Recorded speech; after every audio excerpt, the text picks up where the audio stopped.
రోగం అయితే వాడు ఊరి వెళ్ళిపోవలసి వస్తుందని దేవుని వాక్యం ద్వారా మీకు తెలియపరుస్తున్నాం.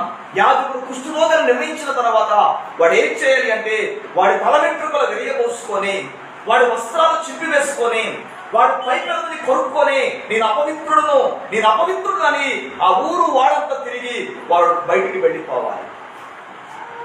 చూసారా, అది కుష్ఠరోగుల గురించినటువంటి విధి అని మనం చూడగలుగుతున్నాం.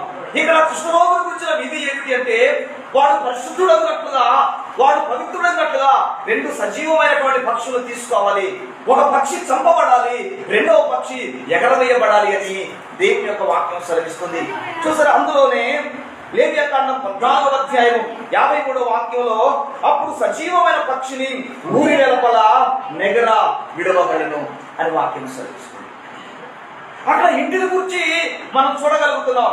ఆ ఇంట్లో కుష్టి ఉంటే, కుష్టి యొక్క చారలు ఉంటే